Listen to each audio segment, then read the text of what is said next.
한번 따라하겠습니다. 성장을 위해 경주하는 자. 초등학교, 중학교, 고등학교 과정을 마치고 대학교 과정을 마치고 졸업하는 졸업생들을 진심으로 축하합니다. 하나님의 은총과 축복이 새로운 과정을 시작하는 여러분들, 그리고 우리 조원교회 모든 성도들에게 함께 하기를 주님의 이름으로 축복합니다. 오늘 본문에서 바울은 계속해서 반복하는 말이 있습니다. 그게 뭐냐 하면, 나는 앞에 있는 것을 잡으려고 달려가노라 그랬습니다. 12절에도 잡으려고 달려간다. 13절에도 잡으려고 달려간다. 14절에도 나는 부르심의 상급을 위하여 달려간다. 그렇게 반복해서 달려가고 있음을 강조하고 있다라고 하는 사실이에요. 말씀을 묵상하면서 그런 생각을 해봤습니다. 맞다. 그러고 보니 우리 졸업생들이 졸업하기 위해서 열심히 달려오지 않았나. 좋은 중학교를 가기 위해서 열심히 6년의 초등학교를 달렸고, 좋은 고등학교를 가기 위해서 열심히 3년의 중학교 과정을 달려갔고, 좋은 대학을 가기 위해서 열심히 고등학교 3년의 과정을 달려가면서, 또 우리 대학을 졸업하고 대학원을 졸업하는 우리 청년들은 더 좋은 직장에 내 꿈을 위해서, 꿈을 실현하기 위해서 달려가고 있다라고 하는 것, 어디 그들뿐이겠습니까? 여기 앉아있는 우리 성도님들, 성인들, 장년들도 어떻게 보면 나의 꿈을 위해서, 나의 성장을 위해서 계속해서 달려가는 사람들이 아닌가. 키는 멈췄고 우리의 모든 의학적인 기관들은 이제 멈춰서 오히려 퇴화되지만, 여러분, 우리는 계속해서 마음의 성장, 인격의 성장, 영적인 성장, 신앙의 성장을 위해서 우리도 지금 달려가고 있는 사람이다. 그렇게 볼 때에 우리 모두 성장을 위해 경주하는 자가 아니겠는가. 졸업은 끝이 아닙니다. 다시 달려가는 출발점입니다. 그리고 잘 출발할 때에 우리는 다음 넥스트 스텝, 다음 단계를 위해서 성장할 수 있고 또 꿈을 이루어갈 수 있다라고 한다는 사실이에요. 오늘 사도 바울의 이 편지를 통해서, 사도 바울의 삶을 통해서 우리도 어떻게 새 출발을 해야 되고 어떻게 앞으로도 성장을 하기 위해 달려가야 하는지, 사도 바울의 모습을 가지고 함께 결단하고, 그리고 은혜 나누는 복된 시간이 되기를 주님의 이름으로 축복합니다. 우리 졸업생들에게, 그리고 성도들에게 첫 번째 하고 싶은 권면은 뭐냐? 한번 따라 합시다. 성장을 위하여 마음의 그림을 그려야 합니다. 마음의 그림을 그려야 한다는 거예요. 어디에다가 그림을 그린다고요? 마음의 그림을 그린다는 겁니다. 쉽게 얘기하면 계획을 세우라는 것입니다. 막연한 계획이 아니라 구체적인 계획을 세워야 한다는 것입니다. 졸업생 여러분, 핸드폰 다 집어넣고 앞에를 보시길 바랍니다. 상품권은 몇 장을 줬는지, 오늘 밤에 이건 게임 머니로 바꿔가지고 게임해야 되겠다, 이딴 생각하지 말고, 오늘 평생을 좌지우지할 말씀이 나가는데 핸드폰 들여다보면 되겠습니까?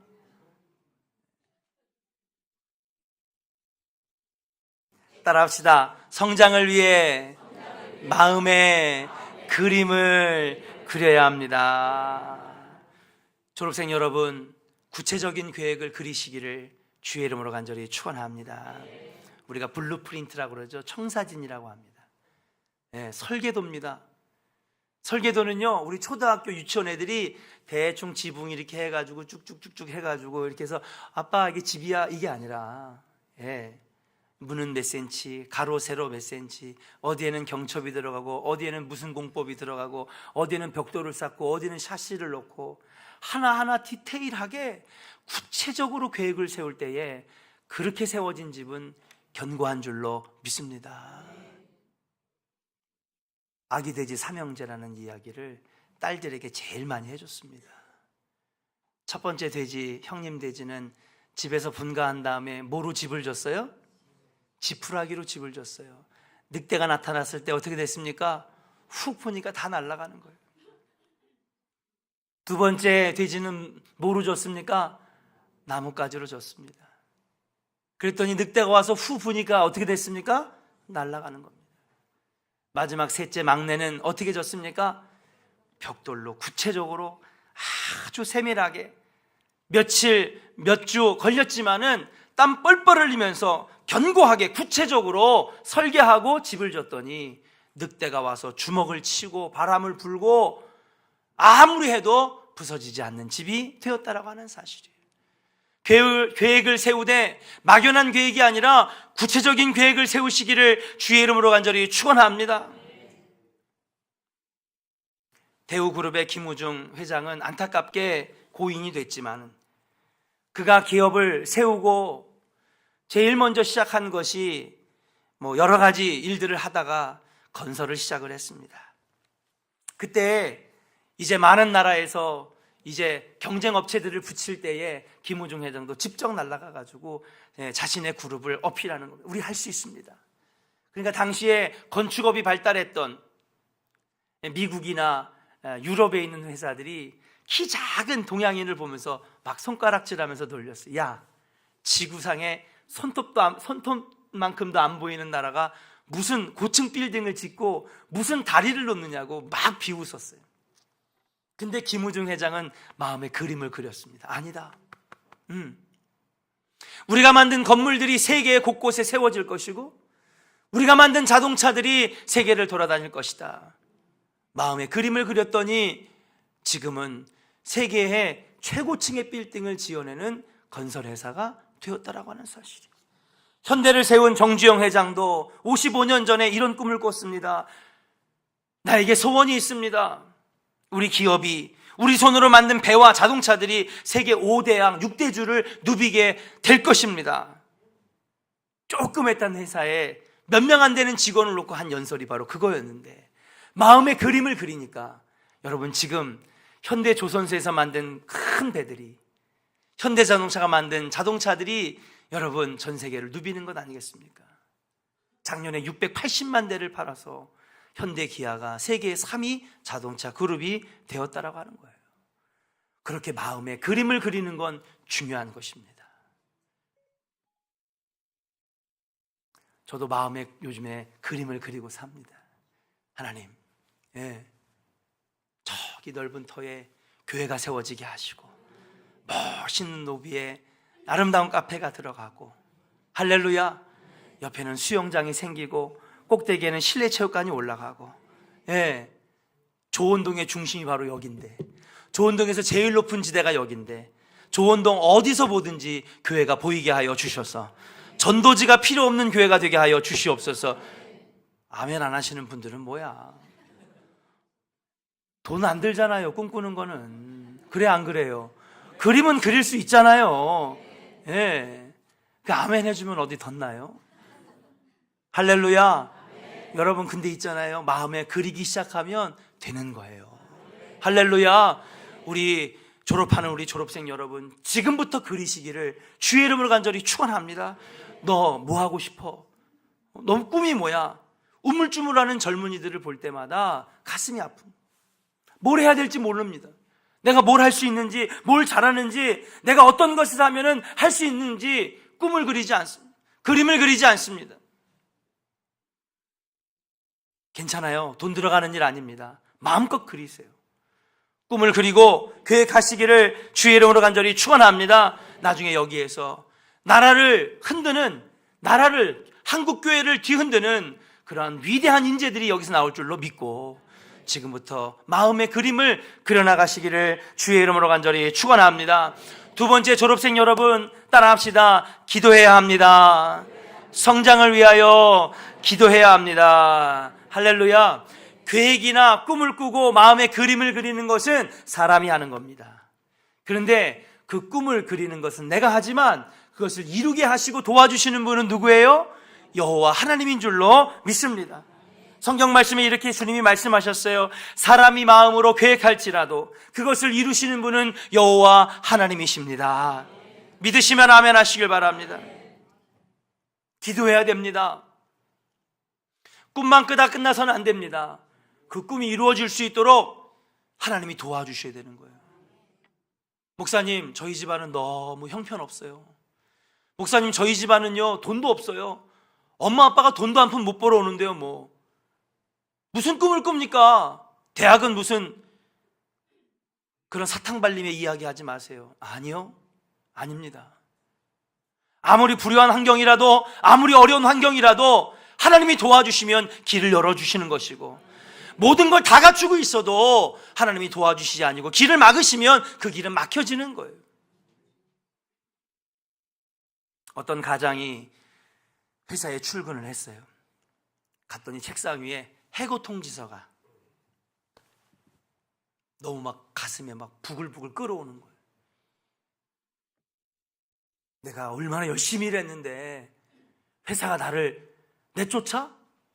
막 원망과 분노가 막 치밀어 오르면서, 그러면서 이 사람이 가출해서 맨날 며칠을 방황을 하다가 며칠 만에 집을 돌아오니까 부인이 소파에 앉아가지고 눈을 딱 감고 남편을 기다리고 있었던 거예요.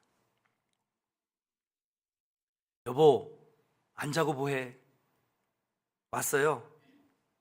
그러니까 이 남편이 미안하다고, 며칠 만에 들어와서 미안한데 너무 죽고 싶은 마음이라 내가 지금까지 이렇게 방황하고 있었다고, 최선을 다했는데 회사가 나를 내쫓았다고 막 원망하면서 부인 앞에서 원망을 쏟아내기 시작했어요.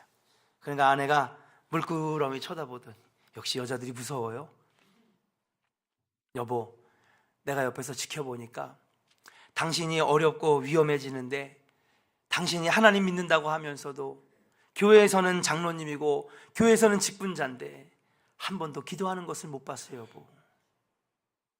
여보, 원망과 불만을 쏟아내기 이전에 하나님 앞에 한번 기도해 보세요. 부인이 이렇게 얘기를 한 거예요. 교회에 달려나가 기도합니다. 기도가 됩니까? 지금 생활이 끊겼는데, 직장을 잃어버렸는데, 그렇게 기도하면서 조금씩 힘을 얻어가다가 새로운 일을 좀 시작해 봐야 되겠다.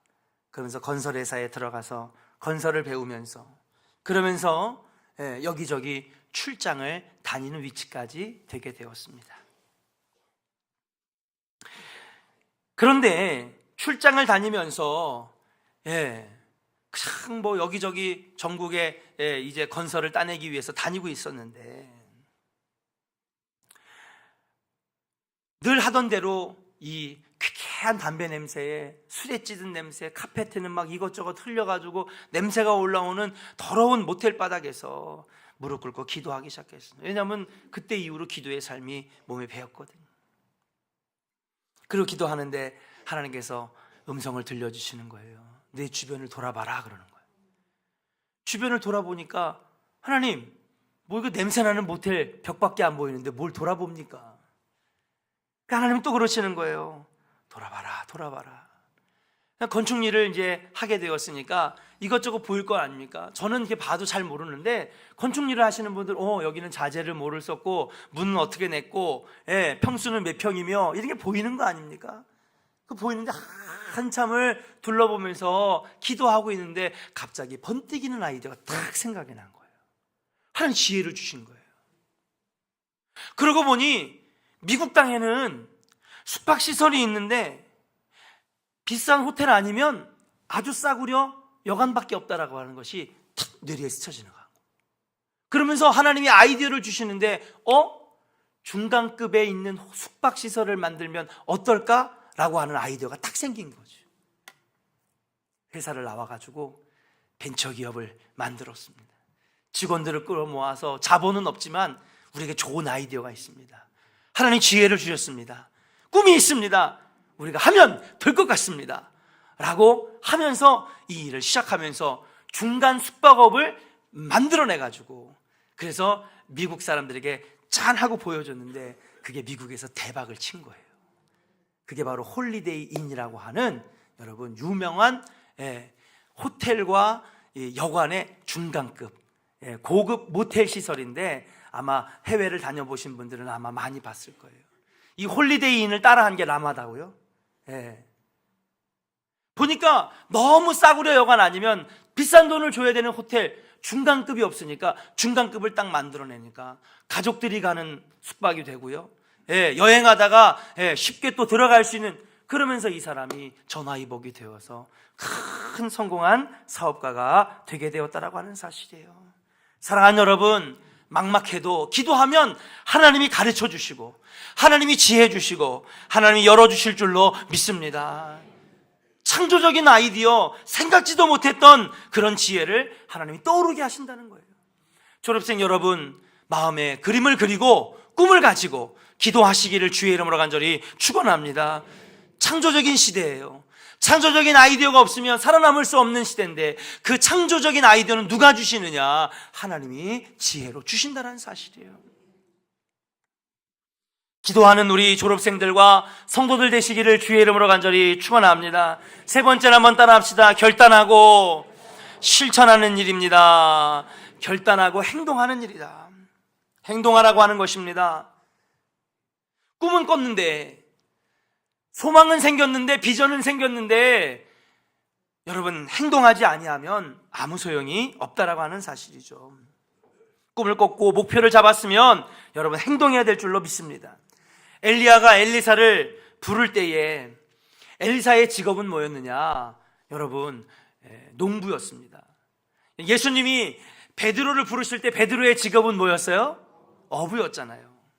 근데 엘리사는 뭐였냐면요, 엘리야가 내가 너가 필요하다, 너가 선지자의 사명을 감당해야 되겠다, 그러면서 엘리사를 부를 때에 그의 직업은 바로 농부였습니다.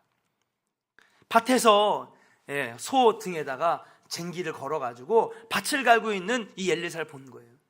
엘리야가 엘리사야, 하나님이 너를 부르신다, 나를 따라오거라.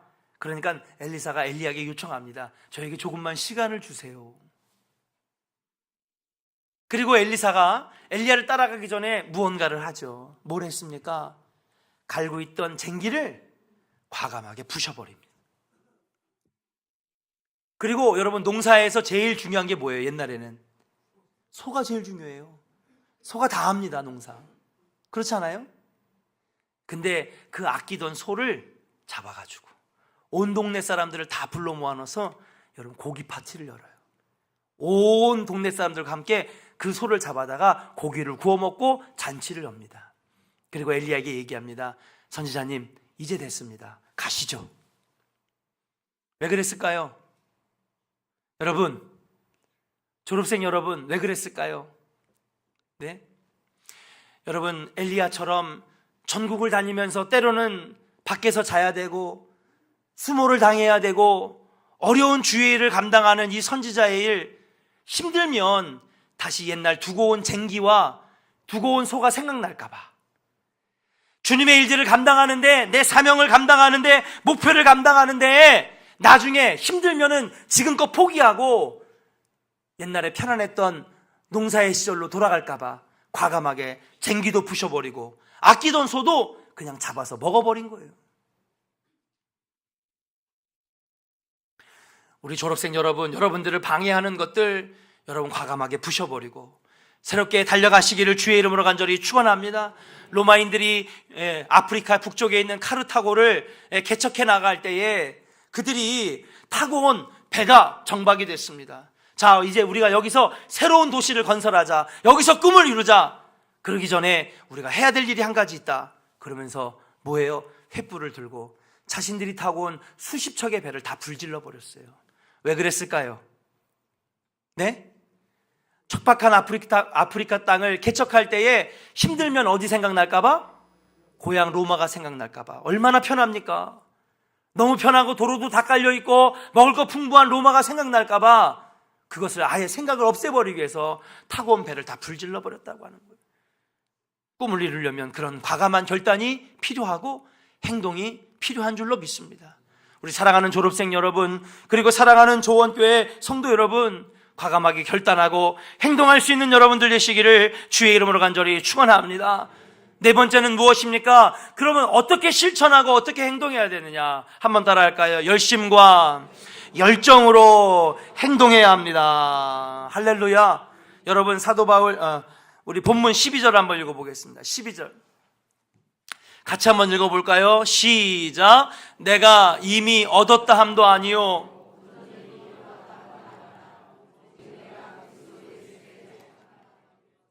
잡으려고 달려가노라. 14절 같이 읽어보겠습니다. 14절 시작.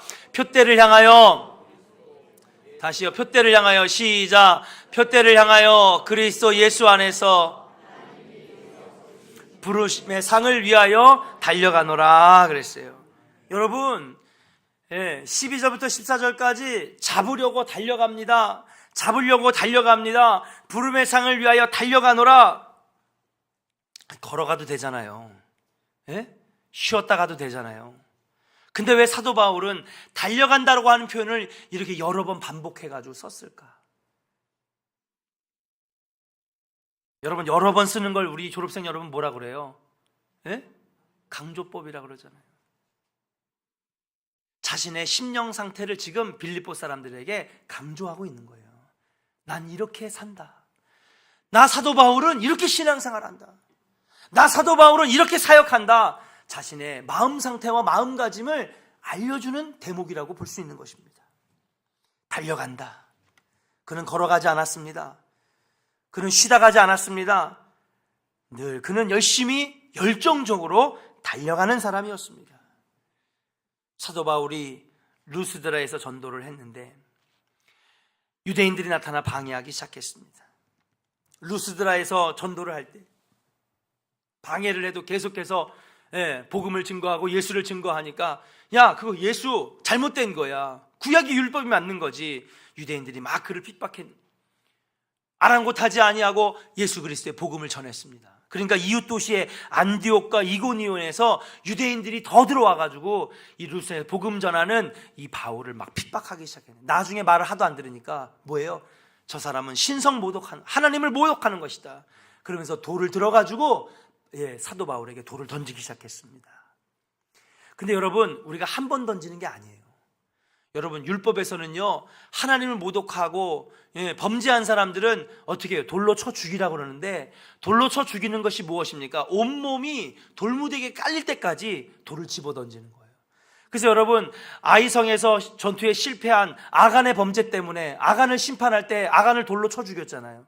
그래서 아간을 죽일 때 하도 많은 돌이 쌓여지게 되니까 여러분, 거기가 뭐 됐어요? 돌무덤이 돼서 나중엔 골짜기처럼 돌이 쌓였다고 그랬어요. 그게 무슨 골짜기? 아골 골짜기 아닙니까?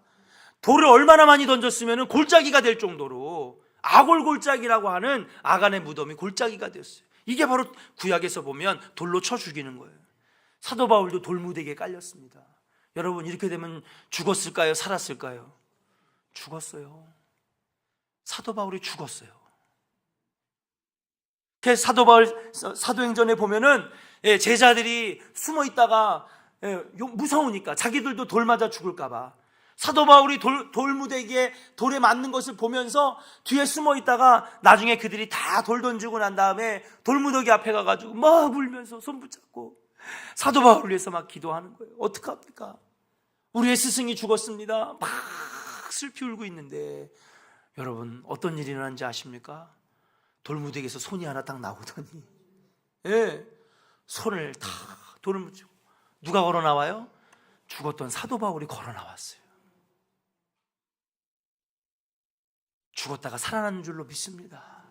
온몸이 다 부서졌을 거예요. 깨졌을 겁니다. 뼈가 부러졌을 거예요. 혈관이 터졌을 거예요.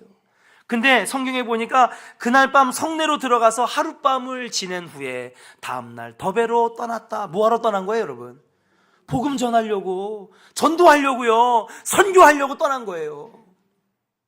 온몸이 부서졌을 텐데, 온몸에 피가 났을 텐데 하루만 쉬고 다음날 또 복음 증거하러 갔어요. 여러분, 루스드라에서 더베까지 30km가 넘어요.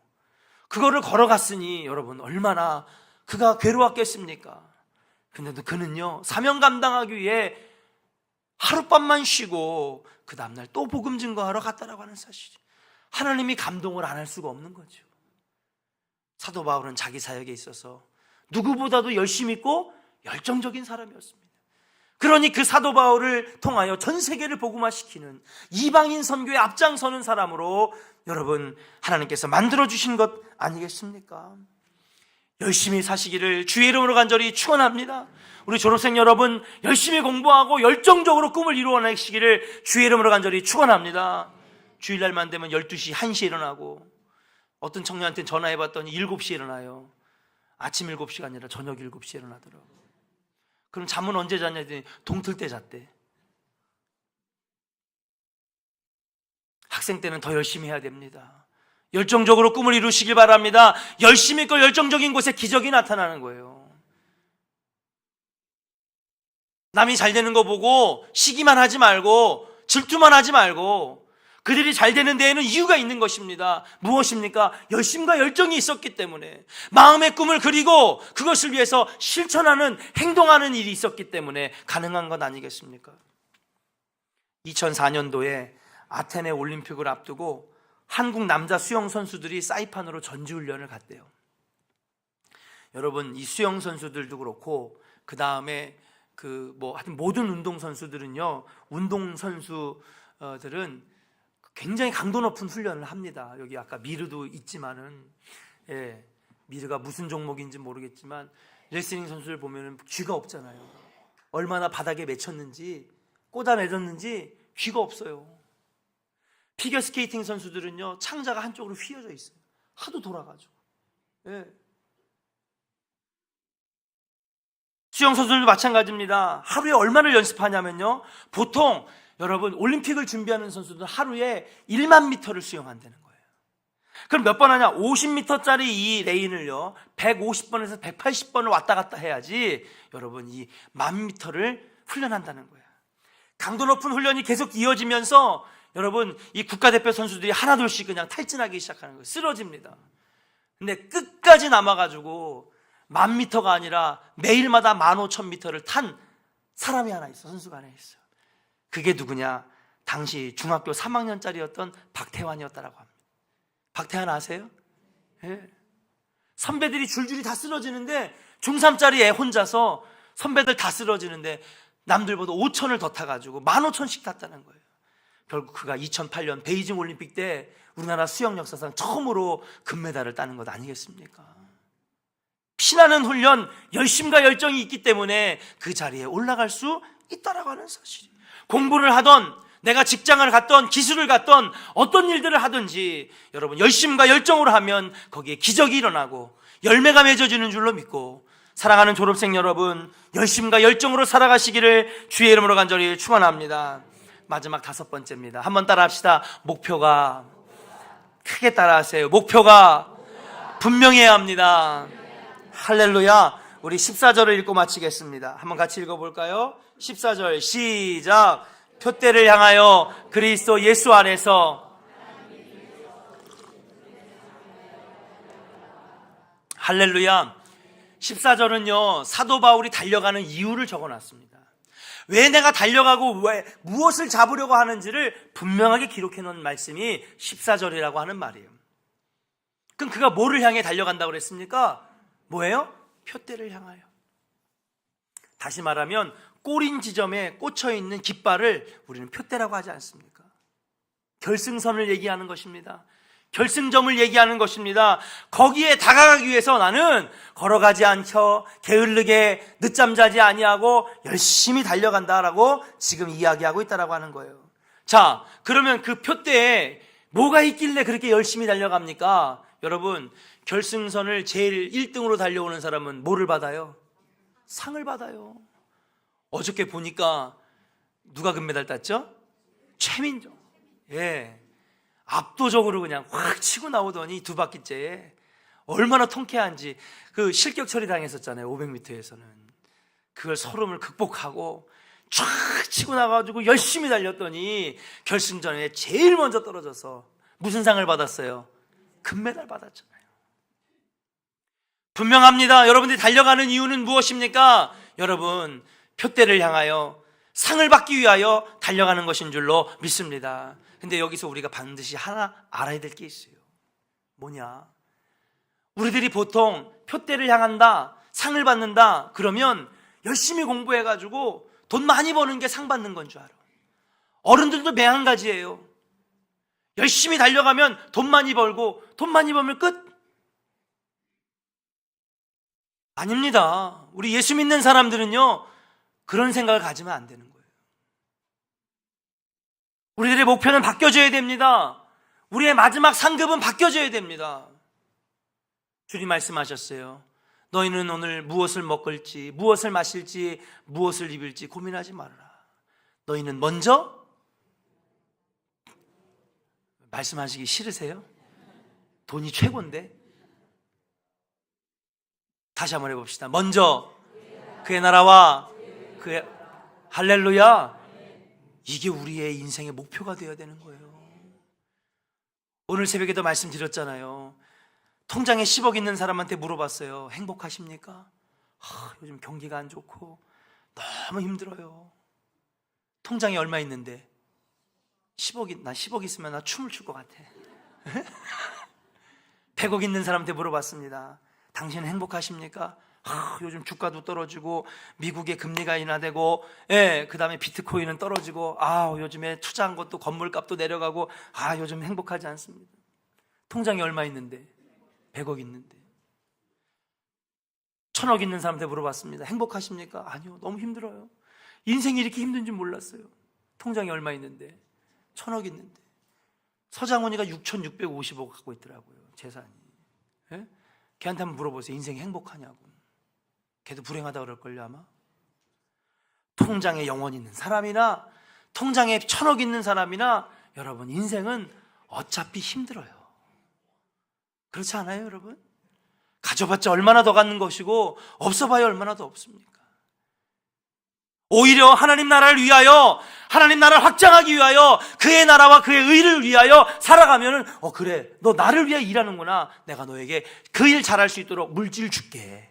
할렐루야.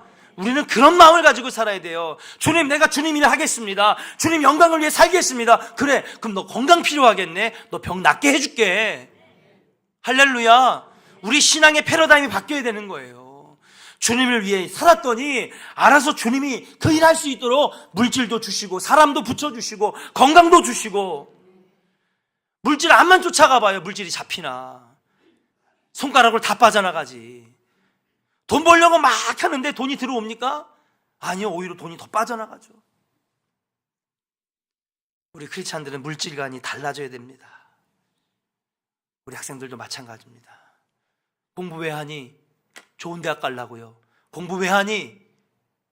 좋은 직장 가려고요. 좋은 직장 가서 뭐 할 건데? 돈 많이 벌어야죠. 돈 많이 벌어서 뭐 할 건데? 그 다음부터는 아이들이 다 대답을 못해요. 쟤네들이 왜 그럴까요? 여러분들한테 배운 거예요. 여러분들한테 배운 거라고요. 돈이 최고라는 거예요. 그러니까 돈 잊어버리니까요, 더 이상 인생에 희망이 없잖아요.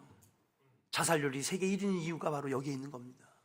왜? 인생의 마지막이 돈이었는데 그 돈이 다 날아가고 명예가 날아가고 여러분 모든 것들이 날아가니까 더 이상 살 이유가 없는 거예요. 쟤네들한테는 그런 거 물려주면 안 되잖아요.